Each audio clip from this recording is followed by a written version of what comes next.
It's got to be Bengals, I think. Either Bengals or Ravens here. I would lean Bengals just because of their history. Because for the Ravens, this is uncharted territory. I don't think they've been 0-2 since 2015. The Bengals have done this before, where they get off to a slow start. You've heard the trope. They start slow, then they come on at the end of the season. That's what they do. But at least last week, they got their hearts ripped out last week. It took a pass interference call on a 4th and 16 to put the Chiefs in field goal range to win at the end of that game. So they're right there, close to being 1-1. And ultimately, with Joe Burrow at quarterback and a team that has been through the grind before of starting slow, I feel like Cincinnati's the way to go here. I think it has to be one of the teams from the AFC North, does it not? Because do we really think the Steelers are going to be winning that division? So, by default, if you win your division, you're into the postseason. So, I guess maybe the Browns could be the team out of that division. But I still think it's going to be one of the Bengals or the Ravens, despite starting 0-2. Because here's the thing with those two teams. Even though, they're going to have some tough games on the schedule, they have such enormous upside that I feel like even if they go on the road, if they're playing a really difficult team, they still have the ability to win some of those games. We saw it with the Bengals, when going on the road to Arrowhead, one of the tougher positions or tougher places to play in all of football against the best quarterback on the face of planet Earth, and almost came away with a win. So I feel like the obvious answers have to be the Ravens and the Bengals. I feel sad about the Rams. Man, they were my sleeper pick. I had all of my faith in Sean McVay, Matt Stafford, Cooper Kupp, but now Cooper Kupp is on IR. Puka Nacua is on IR too. And plus some of their offensive tackles are there too. So it feels like the Rams are cooked. It's a difficult thing to reconcile, A, because of your age, and then B, it's something you've never really thought about before, which is how life works, unfortunately, sometimes. Joe Burrow said before the season he was talking about his football mortality, and I thought it was a very interesting way to put that. And he was talking about injuries, not necessarily concussions, but if you're a young guy and you're big and you're strong and you're fast and you've always played the game and you played it at a high level, you feel, I would imagine, invincible, right? Because you're at the top of your game athletically and you've had all these accolades and success. And then you get to a point where it's like, oh, my body's breaking down for the first time, or this is more violent than it's ever been, or this is more difficult than it's ever been to stay at the top of my game because you're playing at the top levels of the sport.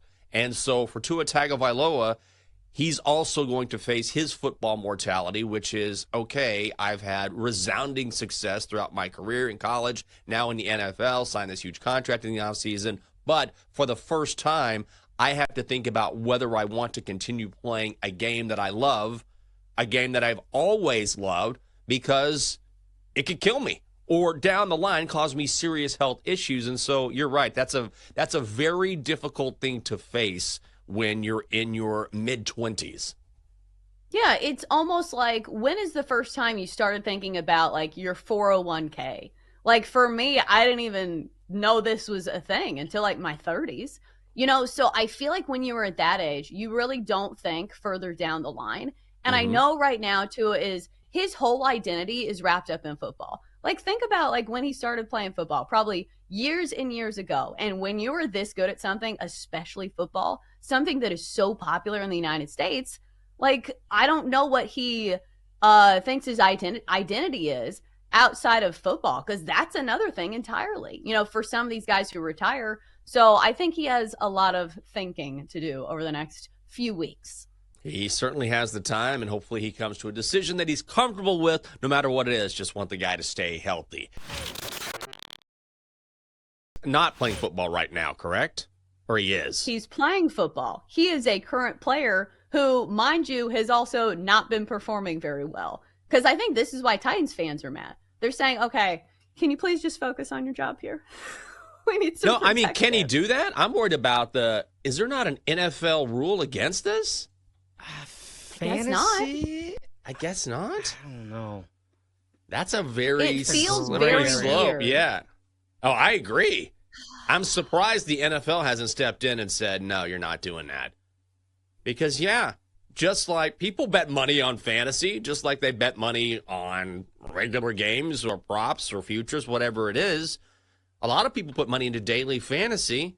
And if you have some sort of insider information on a particular player, which you probably do, if you're inside that locker room, be it an injury or who's starting, who's being benched, whatever, that would be obviously a conflict of interest. I cannot believe, Raj, and I'm not talking about Raj here at the studio. I'm talking about Roger Goodell. I can't believe Raj from here in the studio hasn't called the Titans. No, Roger, I can't believe he hasn't stepped up and said something. I had not heard this, but I'm stunned. I would be stunned if the NFL did not do something eventually. This is crazy. I can't believe this is actually a story because it's, somebody who clearly, I'm not even going to say he has like a faulty moral compass because it's not like, something really terrible. But again, he got suspended for gambling at the team facility. And this was not long ago. Right. So it feels like maybe this is not the right move. But the company that he went to, Fantasy Life, is one of the big ones when it comes to fantasy football. It was started by Matthew Berry, who is one of the premier names in fantasy football. So I think from their end, it feels probably like a big get because he is a current player. He has a lot of insight. But I feel like the question is it too much insight? Is it insider information? So we'll see how it unfolds. But from my standpoint, this feels like it's not going to end well. I don't understand this because I'm reading the story now on it from CBS Sports. They did a thing.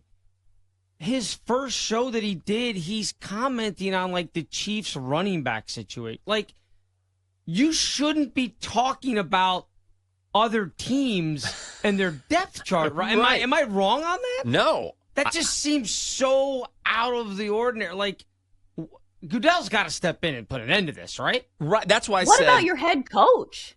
Well, if you're Brian too. Callahan, do you say something be like, hey, listen, when we watch film at the facility, this is for our eyes only. We are not supposed to be divulging secrets, to the general public because one would think that some of this stuff might even slip out unintentionally, right? If you're talking about a game, it feels weird. Bizarre to me.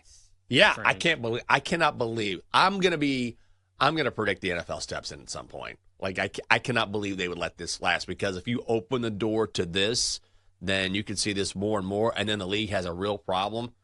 I don't know. This has been off the radar enough for maybe the NFL hasn't really been paying attention, but they will eventually. That's wild.